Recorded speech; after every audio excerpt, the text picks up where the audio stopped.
নরসিংদী মনোহরদীতে ঐতিহ্যবাহী খিদিরপুর ডিগ্রি কলেজে অভিভাবক সমাবেশ অনুষ্ঠিত হয়েছে। বুধবার দুপুরে ছাত্র শিক্ষক অভিভাবক সমন্বয়ে কলেজ মাঠে এ অনুষ্ঠানের আয়োজন করা হয়।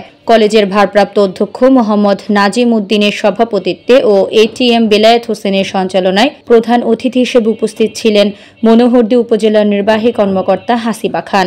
এছাড়া মনোতলা সিনিয়র ফাজিল মাদ্রাসার অধ্যক্ষ মোহাম্মদ বাকিউল ইসলাম, প্রধান শিক্ষক মোহাম্মদ আনোয়ার হোসেন ভূঁইয়া, শিক্ষক শিক্ষার্থী ও গণ্যমান্য ব্যক্তিবর্গ সহ আরও অনেকে উপস্থিত ছিলেন।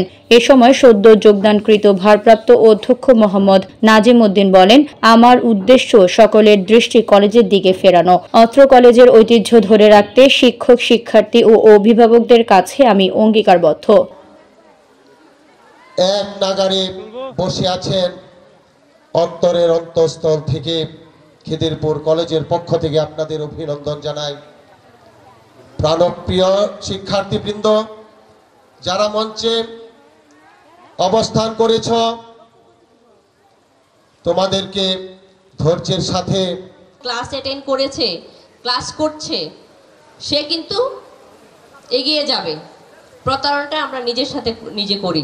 আমি যদি সময়কে ফাঁকি দেই, কারণ আমরা জানি কি সময় এবং স্রোত কারোর জন্য অপেক্ষা করবে না। আজকে এই দিনটি হয়তো বা আগামীকাল খুব পাবে না। আজকের দিন, কারণ আমি এখানে এসে অনেক বা মনোহরদী উপজেলায় আসার পর অনেক কৃতি শিক্ষার্থীদের কথা শুনেছি এই খিদিরপুর কলেজের